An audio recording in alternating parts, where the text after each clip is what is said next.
Am I the asshole for leaving after finding out my wife cheated and the kid I raised wasn't mine? Hey, before we move on to the video, please subscribe to the channel and hit the like button. I guess the only way to make sense of all this is to start from the beginning. I met Emily when I was 22. I just started working full-time after finishing a trade program. She was 24, worked in marketing, and had this warmth that just pulled people in. You ever meet someone who makes you feel like you've known them your whole life within the first 10 minutes? That was her. We met at a mutual friend's birthday party. She laughed at my dumb jokes, told me I had kind eyes, and gave me her number before I even asked. It moved fast, yeah. In hindsight, maybe too fast. Within a month, we were spending almost every day together. I'd never really had a serious relationship before. Nothing past 6 months. But with her, it felt real. Like I could build something. Like we were on the same team. 10 months in, she told me she was pregnant. I remember the moment vividly. We were sitting on her hand-me-down couch in her apartment, eating pizza, when she said she needed to tell me something. I thought it was going to be something minor. Maybe she'd lost her job or something. But no, she pulled out the test and just waited for me to react. I didn't flip out. I didn't run. I wasn't thrilled either. Not at first. I was scared, obviously. I was still figuring out how to be an adult.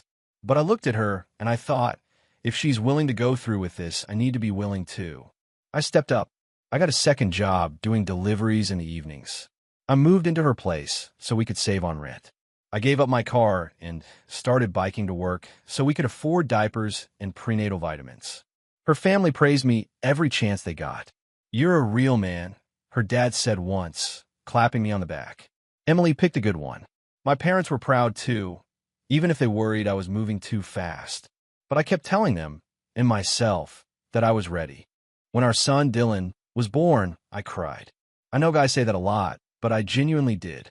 The nurse placed him in my arms, this tiny, wrinkly, squirming thing with a shock of dark hair and lungs that could probably shatter glass. And I just lost it. I'd never felt that kind of love before. I felt like he needed me, that I was his protector, his provider, his person. And so I became that. I took the late-night feedings so Emily could rest. I worked 12-hour shifts, came home, changed diapers, gave baths. I memorized which lullabies calmed him down the fastest. When he had colic and screamed every night for 2 straight months, I walked circles around our apartment at 3 a.m. whispering, "Shh, it's okay, Daddy's got you," until my legs were numb. I gave up a job opportunity that would have taken me to another state because I didn't want to miss Dylan's first words or first steps. I turned down weekends with friends because I wanted to be present. I wasn't perfect. I got stressed, snapped a few times when I was running on empty, but I loved that kid more than I thought was possible. People say parenting is thankless, but for me, it didn't matter. Every time he looked at me and smiled, every time he crawled into my lap with his blanket and just existed in that little world of safety we built, it felt worth it. I used to look at him and think, I made this. We made this. He's my boy. And if there were ever any doubts, I buried them. Because love, I thought, was more important than DNA. That belief would eventually break me. For a long time, I didn't think twice about anything. I was busy working, parenting, just trying to keep everything together. And honestly, I think I wanted not to think too hard. I loved Dylan. That felt like enough. But there were things, little things, stuff I shrug off in the moment, but now, I can't stop thinking about them. The first weird moment came when Dylan was about 2.5. My mom and I took him to a park near her place, and there was this woman there with her kids, someone my mom had known years ago. They started chatting while Dylan played in the sandbox. At some point, the woman turned to me and said, "He's cute. Doesn't look much like you, though. Must take after Mom's side." It was such an innocent comment. One of those things people say without thinking. I laughed it off. My mom forced a smile, but later that night, she brought it up. "You ever think about doing a paternity test?" she asked carefully. Just for peace of mind, I got pissed. Not blow up angry, but that cold, bitter kind of piss that just sits in your chest. I told her drop it. That Emily would never do something like that to me. That it was insulting to me, to Emily, to Dylan. She let it go. I didn't. From that point on, though, it started to gnaw at me. There was the blood type thing when Dylan was 4. He got a nasty cut on his knee, climbing a jungle gym. The bleeding wouldn't stop, so we took him to urgent care. One of the nurses asked about his blood type. Emily said a positive. I paused. I'm O negative, I said. Emily just said, "Oh, must be from my side," and kept it moving. But something about that didn't sit right. I Googled it later that night. Turns out, two people with certain blood types can't produce a child with another. O negative and a negative, for example, can't make a positive. I asked Emily about it again the next day, and she just snapped, "You really want to argue with Google over your own kid?" I backed off. Again. Because how do you even have that conversation? Hey, I think the kid I've raised for 4 years might not be mine. You don't. Not unless you're sure. And I wasn't. I love Dylan. I was afraid of what would happen if I opened that door. But the doubt stayed. Another time, we were at Emily's parents' house for Thanksgiving.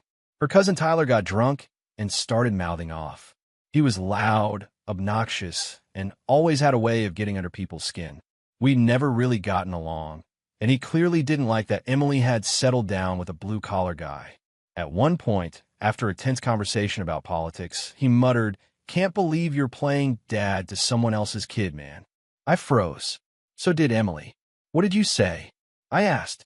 He smirked and said, "Nothing. Don't be so sensitive." Emily laughed it off. Literally laughed. "Ignore him. He's drunk and divorced and bitter." But I couldn't ignore it. It was too specific, too sharp. That night, I asked her straight up, "Has anyone ever questioned whether Dylan is mine?" She looked at me like I'd slapped her. "Why would you even ask that? Do you not trust me?" I tried to explain. The comments. The blood type. Tyler's jab. But she shut down. Slammed the bedroom door. Said I was accusing her of being a liar and a whore. That I was disrespecting our family. That I should be ashamed of myself. I ended up apologizing. It was easier. Safer. I told myself it was stress. That I was being paranoid. That people say dumb things sometimes. I reminded myself that Dylan called me daddy every morning and hugged my leg when I came home from work. That he loved when I read him his favorite book, The Gruffalo, and did all the voices. That he had my smile. Or maybe I just thought he did. But that doubt never really left me after that night. A few months later, Dylan had a birthday party.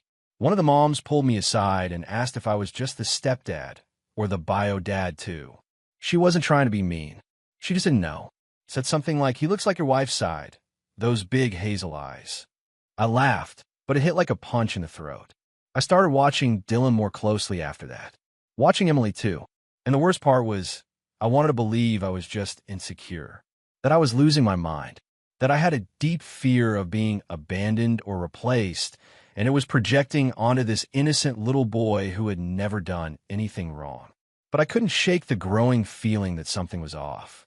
So one night, after putting Dylan to bed, I sat in the kitchen with my phone and Googled where to buy an at-home DNA kit. I stared at the order form for 20 minutes before clicking submit. I didn't even know if I'd go through with it. But part of me already knew. I sat on the results for 2 days before I opened them.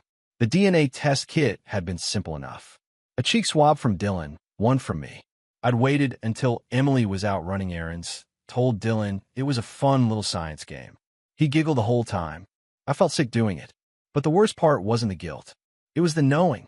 The quiet voice that had gone from a whisper to a scream over the past year.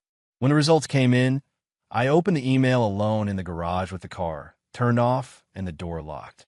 My hands were shaking. I still remember the words burned into my memory like a brand. Probability of paternity, 0%. I stared at the screen for what felt like hours. It felt like someone had knocked the air out of me. Like I'd fallen off a building and hadn't hit the ground yet. I didn't scream. I didn't cry. I just shut down. I went back into the house, said nothing. Dylan was in the living room building a Lego spaceship. He looked up and said, "Daddy, look," with this huge, proud smile. I nodded, told him it looked awesome. Then I went into the bathroom and threw up. For 2 days, I didn't say anything to Emily. I watched her like a stranger. Every laugh, every smile, every kiss on my cheek made my stomach twist. I didn't know how I was going to say it, or if I was going to say it. A part of me wanted to bury it and pretend I never saw the results. But I couldn't unknow it, and I couldn't live with the lie. So on the third night, after Dylan had gone to bed, I sat Emily down in the kitchen. "I need to talk to you," I said. She glanced up from her phone. Everything okay? I did a paternity test, I said. Just like that. She didn't blink. Didn't even look shocked. Her mouth opened like she was going to say something, but then she just shut it again. You knew, I said. My voice cracked. You knew, didn't you? Silence. Then she looked away, down at the floor, and whispered yes. That was the moment everything inside me broke. All those sleepless nights, all the birthday parties, all the scraped knees and lullabies and trips to the ER and coloring books and stories before bed. Every single one of those moments, she let me live them believing I was his father. Who is it? I asked. My voice didn't even sound like mine anymore. Who's the real dad? She shook her head. It doesn't matter. It matters to me. More silence. Finally, she said it. Jason. That stopped me cold. Jason was her old friend from college. We used to go on double dates with him and his wife. Dylan had called him Uncle Jason. I stood up so fast the chair tipped over. You've got to be kidding me. I was going through a rough patch with you, okay? She snapped. It was just one time. I didn't even know I was pregnant until a few weeks later. I wasn't sure at first, but deep down, I think I always knew it wasn't yours. And you let me sign that birth certificate? You said you wanted to. You said you'd be there no matter what. I said that because I thought he was mine. She started crying. Full on, red-faced sobbing. You're his dad. You always will be. He loves you. You're the one who's been there. Jason's a coward. He won't step up. He's got his own family. He doesn't even want Dylan to know. That broke me in a different way. He doesn't want Dylan to know. Like this kid is some accident to be erased.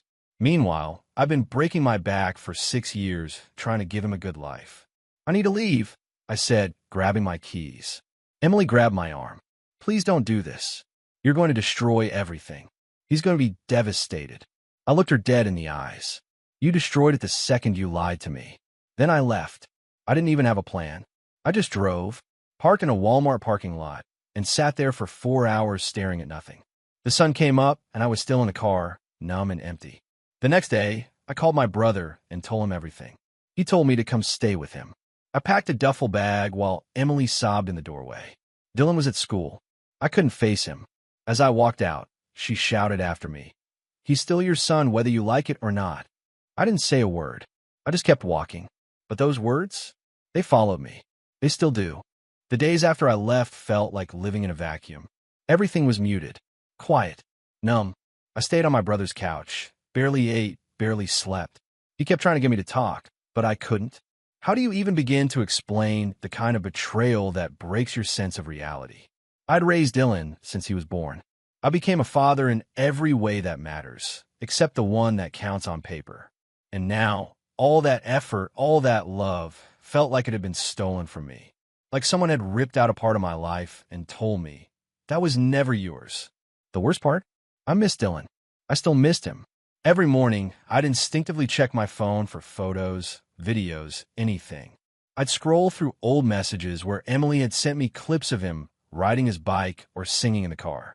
I'd watch them like an addict needing a hit, even though it made me sick to my stomach. A week after I left, Emily started texting me. First it was apologies.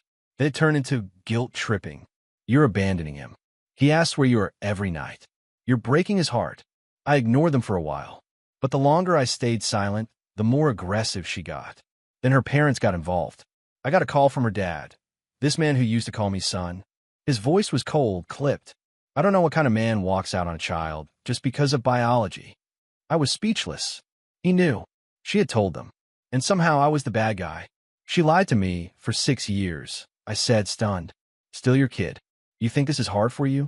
Imagine what this is doing to him. Then her mom called. Same script, different tone. Sweetheart, I know you're hurting, but you have to be the bigger person here. I wanted to scream.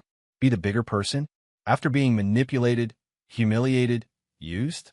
No one was calling to ask how I was. Just to pressure me back into the role they wanted me to keep playing. Even my own parents got pulled in. My mom called one afternoon and said Emily had shown up at their place with Dylan.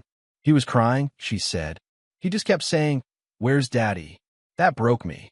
I hung up and went into the bathroom and sobbed like I hadn't sobbed since I was a kid. Because I missed him. Because none of this was his fault. Because the world was treating me like I was some selfish monster who walked away for no reason. But I hadn't walked away for no reason. I walked away because I was lied to for 6 years. Because I gave everything I had to something that was built on a lie. The next time Emily texted me, it was different. If you don't want to be part of his life, I'll take you off the birth certificate. Just say the word. That should have made it easier. It didn't. Instead, it made the weight of everything hit even harder. That document had been the only legal tie I had to Dylan. It was a lie, sure, but had been my lie. The only thing I had left. And now she was offering to erase it. Like I'd never been there. Like none of it had ever happened. I didn't respond. Instead, I called a lawyer. I wanted to know my rights. I didn't want custody, not yet. I just wanted to understand where I stood. And what I found out made me even sicker. In my state, because I signed the birth certificate and acted as Dylan's father for years, I could still be held legally and financially responsible. Even though I wasn't the biological dad. Even though Emily admitted she'd known all along. I could be forced to pay child support if she decided to come after me for it. I could be dragged into court for a child that wasn't even mine. And she knew that. She had all the power. That's when the anger really hit. She used me. For years. Let me believe I was a father while the real dad vanished in the background. And now, when I finally walked away, she got to play the victim. To everyone else, I was the villain who left a 6-year-old crying at the window. No one wanted to talk about how I'd been deceived, lied to, trapped in a life I didn't choose. All they saw was a man walking away from child. But here's the thing, I still loved Dylan. I still wanted to be in his life. But I needed time. I needed space. I needed to figure out what kind of relationship, if any, I could have with him that didn't involve being manipulated by his mother or gaslit by her family. I started seeing a therapist. Best decision I made in that entire mess. He helped me untangle the guilt from the love, the trauma from the truth. He told me something I'll never forget. You can't be responsible for someone else's lie, but you can choose how to live with it. That hit me like a freight train. Eventually, I sent Dylan a letter. I didn't explain everything. He was too young. But I told him I loved him, that I missed him, that I wasn't gone forever. I was just figuring some things out. I didn't hear back. Emily never responded. I think she realized she couldn't control me anymore. But that letter was for me as much as it was for him. A way of saying I was here. I tried. I loved him. It mattered, even if no one else believed it. It's been 8 months since I left.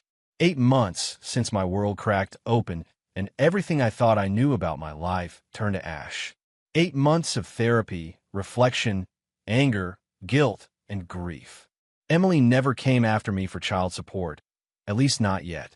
Maybe she realized going to court would mean putting everything on the record. Maybe she was too proud. Maybe Jason decided to quietly step in with money behind the scenes. I don't know, and honestly, I don't care anymore. Her family still hates me. I've heard through the grapevine that they're telling everyone I abandoned my son after a breakdown. They don't mention the DNA test. They don't mention that their daughter lied. In their version of the story, I'm a deadbeat who gave up when fatherhood got hard. Let them talk. My own parents have been split about it. My mom still talks to Emily sometimes. She says she feels bad for Dylan and that I should at least try to be in his life. My dad, on the other hand, told me I was right to leave. He said, "It's not about the kid. It's about the lie. You can't build your life on someone else's lie and expect it to stand forever." He's right. But what haunts me, still to this day, is Dylan. I think about him constantly. I dream about him. I see kids his age at the store and my chest gets tight. Every time I hear someone call their dad daddy, I feel in my gut. I loved him. Deeply.